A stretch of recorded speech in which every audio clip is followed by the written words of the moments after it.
Welcome to business मॉकर। मेरा नाम अभिषेक है और आज की बिजनेस न्यूज में हम समझेंगे कि आईटी सेक्टर्स के स्टॉक कल रैली क्यों कर रहे थे। साथ ही साथ कल्पतरू प्रोजेक्ट्स की भी बात करेंगे। हम बात करेंगे एडिबल ऑयल्स के ऊपर क्या रूल्स में बदलाव हुए हैं। भारत इलेक्ट्रॉनिक्स की भी बात करेंगे। लेकिन सबसे पहली बिजनेस न्यूज है आईटी सेक्टर के स्टॉक्स की। और कल तो स्टॉक ने धमाका कर दिया। सारे स्टॉक्स रैली कर रहे थे, चाहे वो इन्फोसिस हो, एचसीएल टेक हो या फिर टेक महिंद्रा या फिर इम्फेसिस को ले लो आप। ये सारे शेयर्स में अच्छा खासा रन देखने को मिला। वहीं पे अगर आप बिरला सॉफ्ट जैसी कंपनी या फिर सेजिलिटी, इसमें भी अच्छा खासा जंप देखने को मिला। वहीं पे अगर आप इन्फोसिस को देखो तो 4% तक शेयर उछल गए। एचसीएल टेक्नोलॉजीज, टेक महिंद्रा और एम्फेसिस ये भी 2% से ज्यादा चढ़े। और ये सब हुआ है इंडिया यूएस ट्रेड डील के बज के चलते, क्योंकि आपको पता है पहले बहुत ज्यादा टैरिफ लगा रहा था यूएस, यानी कि 50% का इंडियन एक्सपोर्ट्स के ऊपर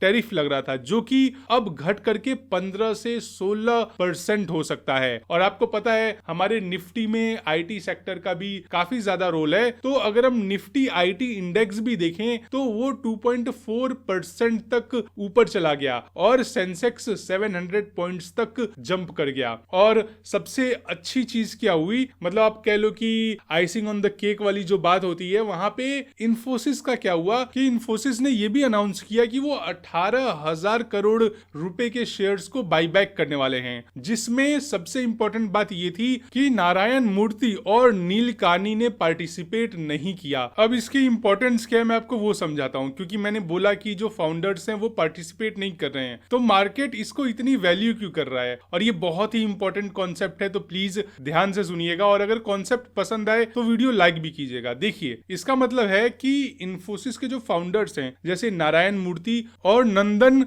नीलकानी, ये अपने शेयर्स कंपनी को वापस नहीं बेच रहे हैं। यानी कि जब कंपनी शेयर्स को बाईबैक करती है तो वो अपने कुछ शेयर्स मार्केट से खरीद लेती है ताकि टोटल शेयर्स कम हो जाएं और एग्जिस्टिंग शेयर होल्डर्स के शेयर की वैल्यू बढ़ जाए। लेकिन अगर प्रमोटर्स या फिर आप कह लो फाउंडर्स इस बाईबैक में पार्टिसिपेट नहीं करते तो इसका मतलब होता है कि उन्हें कंपनी के फ्यूचर पर भरोसा है। वो अपने शेयर्स अपने पास रखना चाहते हैं, कंपनी को बेचना नहीं चाहते हैं। और ये इन्वेस्टर्स के लिए पॉजिटिव सिग्नल भी माना जाता है। और जब कंपनी शेयर्स को बाईबैक करती है तो वो अक्सर ज्यादा वैल्यू के प्राइस पे बाईबैक करती है। तो जिन इन्वेस्टर्स के पास शेयर्स होते हैं उन शेयर्स को ज्यादा पैसे में बेचने का मौका भी मिल जाता है इन्वेस्टर्स को। आई होप आपको ये पूरा कॉन्सेप्ट अच्छे से समझ में आ गया होगा। और जहां तक मुझे पता है बहुत कम लोगों को इस कॉन्सेप्ट के बारे में पता होता है। तो अगर आपको थोड़ी सी भी वैल्यू मिली हो हमारी इस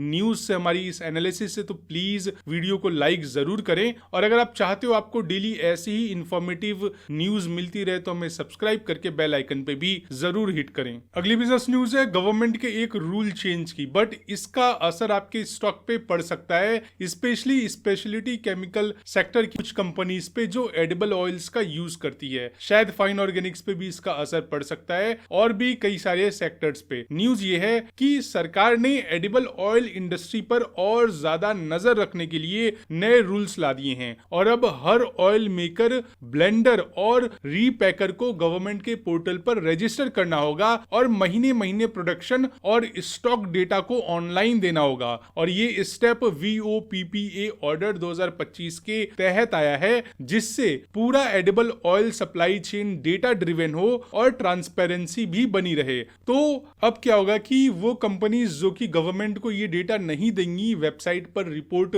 पब्लिश नहीं करेंगी, उनके ऊपर एक्शन भी लिया जाएगा। क्योंकि अब नेशन वाइड इंस्पेक्शंस भी प्लान्ड है। गवर्नमेंट का क्लियर मैसेज है कि कंप्लायंस सिर्फ फॉर्मेलिटी नहीं बल्कि देश की फूड सिक्योरिटी का बेस है। अगली बिजनेस न्यूज है HUL की। HUL का Q2 FY26 का रिजल्ट आ गया है और रिजल्ट्स कुछ लोगों को पसंद आ रहे हैं, कुछ लोगों को रिजल्ट उतने ज्यादा पसंद नहीं आए। फिलहाल रिजल्ट की बात करते हैं तो कंपनी ने नेट प्रॉफिट 3.6% बढ़ाकर 2685 करोड़ रुपीस कर लिया। और ये जो प्रॉफिट है वो मेनली यूके और इंडिया के टैक्स डिस्प्यूट को रिजोल्यूशन करने की वजह से हुआ है। मतलब ये जो इनके बीच में टैक्स का डिस्प्यूट था वो सॉल्व हो गया, इसलिए ये प्रॉफिट देखने को मिली, वरना शायद ये 3.6% की प्रॉफिट नहीं देखने को मिलती। यही रीजन है जिससे कुछ इन्वेस्टर्स को ऐसा लगता है कि कंपनी बहुत ज्यादा ग्रो कर चुकी है, शायद उतना उतना ज्यादा स्कोप नहीं रह गया है। वहीं पे दूसरी तरफ अगर आप रेवेन्यू को देखो तो वो सिर्फ 1.5% ही बढ़ा है और बढ़कर 16,388 करोड़ रुपीस हो गया है। हालांकि कंपनी ने 19 रुपीस पर शेयर का इंटरिम डिविडेंड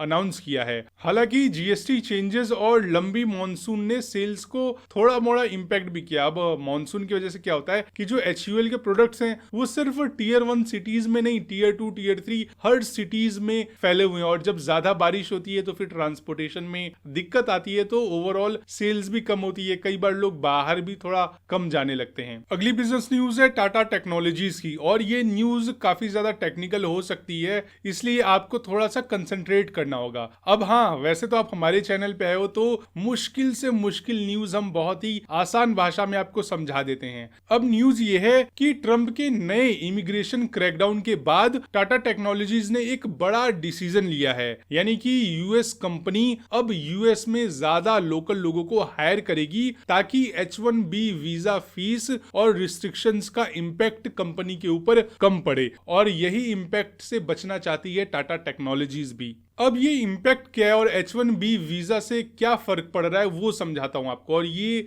पार्ट अगर आप समझ गए तो आप सारी प्रॉब्लम समझ जाओगे जितनी भी कंपनीज हैं उनकी जो कि यूएस में बैठ के काम कर रही हैं, जैसे टाटा टेक्नोलॉजीज। देखिए, जो H1B वीजा है वो एक तरीके का वीजा है। जैसे कई टाइप्स के वीजा होते हैं, तो जो H1B वीजा है ये एक तरीके का वर्क परमिट वीजा है। मतलब इस वीजा को लेकर के आप यूएस के अंदर जॉब कर सकते हो, और इससे फर्क इसलिए पड़ता है क्योंकि ये जो वीजा है उसका जो कॉस्ट है वो एम्प्लॉय नहीं पे करता है। इस वीजा का जो कॉस्ट है वो कंपनी बियर करती है, क्योंकि ये एक तरीके का स्पॉन्सर वीजा है। और जब अगर प्राइस बढ़ेगा H1 वीजा का और फिर H1B वीजा में जो फॉर्मेलिटीज हैं वो भी बढ़ी हैं, तो उससे क्या होता है कि कंपनी का ऑपरेटिंग एक्सपेंस बहुत ज्यादा बढ़ जाता है। तो कंपनीज ये नहीं चाहती कि उनको इतने ज्यादा हर्डल्स का सामना करना पड़े, कंप्लायंसेस फॉलो करने पड़े, और कॉस्ट तो लगी रही है। हालांकि टाटा टेक्नोलॉजीज के जो 70% से ज्यादा एम्प्लॉइज हैं वो पहले से ही लोकल हैं, यानी कि अगर चाइना में कंपनी है तो फिर चाइना के ही वर्कफोर्स हैं, यूके है तो यूके के लोगों को ही जॉब मिली है, और अगर यूएस है यूएस कंट्री के लोगों को ही जॉब मिली है। मतलब कि 70% से ज्यादा लोकल रेसिडेंट काम करते हैं टाटा टेक्नोलॉजीज के अंदर। अब अगर हम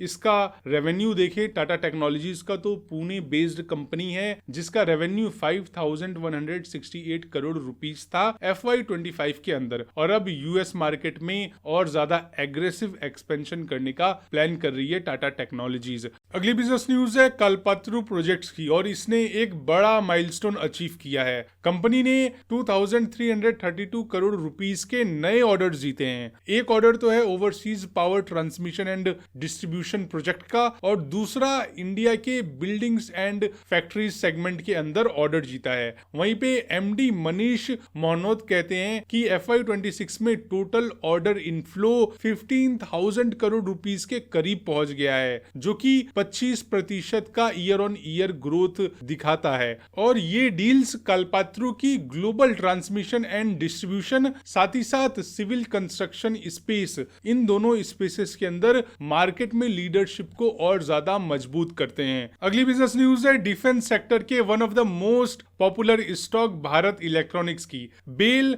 ने फिर से एक कमाल करके दिखाया है। भारत इलेक्ट्रॉनिक्स लिमिटेड को कोचिन शिपयार्ड से 633 करोड़ रुपीस के ऑर्डर्स मिले हैं, और ये ऑर्डर्स मिले हैं एडवांस सेंसर्स, वेपन सिस्टम्स और कम्युनिकेशन इक्विपमेंट्स को सप्लाई करने के लिए। और इससे पहले बेल ने अक्टूबर के फर्स्ट हाफ में ही 592 करोड़ रुपीस के ऑर्डर्स जीते थे, और अब कंपनी 30,000 करोड़ के QRSAM अनंत शस्त्र प्रोजेक्ट के लिए भी लीड कॉन्टेंडर है। वहीं पे बेल के शेयर्स में अगर आप देखो तो वो भी काफी ज्यादा मोमेंटम में है, क्योंकि पिछले 6 महीने में 37% तक ये स्टॉक ऊपर चढ़ा है। बट असली मजा तो तब आएगा जब हम Q2 का रिजल्ट देखेंगे, और इस कंपनी का रिजल्ट यानी कि जो Q2 FY26 का रिजल्ट है वो अक्टूबर 31 को आने वाले हैं। अगली बिजनेस न्यूज है विक्रम सोलर की। विक्रम सोलर ने रिन्यूएबल सेक्टर में एक बड़ा कदम उठाया है, क्योंकि कंपनी को महाराष्ट्र और उत्तर प्रदेश के प्रोजेक्ट्स के लिए सनराइज एनर्जी से 148.9 मेगावाट के सोलर मॉड्यूल्स का ऑर्डर मिला है। और ये M10R N type Topcon modules 595 WP यानी कि 595 वॉट पीक के होंगे, जिससे इंडिया के क्लीन एनर्जी मिशन को और ज्यादा स्ट्रॉन्ग बनाया जा सकता है। हम इस वॉट पीक के कॉन्सेप्ट को आगे भी समझेंगे, क्योंकि ये कॉन्सेप्ट काफी ज्यादा इंपॉर्टेंट है।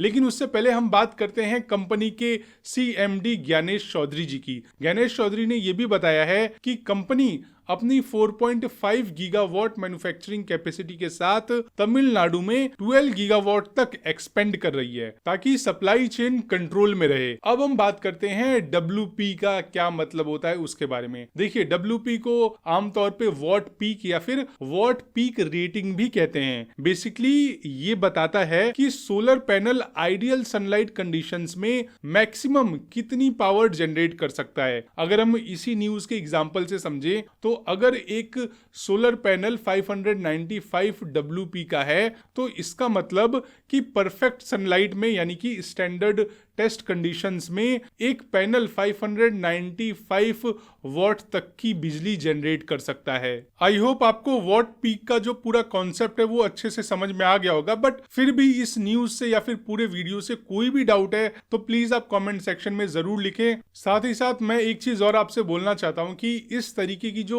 इन डेप्थ एनालिसिस है वो पूरे यूट्यूब में कोई भी नहीं करके देता। मतलब कि जो बिजनेस न्यूज हम लेकर के आते हैं उसमें जो भी टेक्निकल पॉइंट्स होते हैं हम उसको भी बहुत डिटेल में समझाने की कोशिश करते हैं। तो प्लीज अगर आप इसकी थोड़ी सी भी वैल्यू करते हो तो प्लीज वीडियो को लाइक कर दें, सब्सक्राइब करके बेल आइकन पे भी हिट कर दें। Bye bye, take care, Vande Mataram.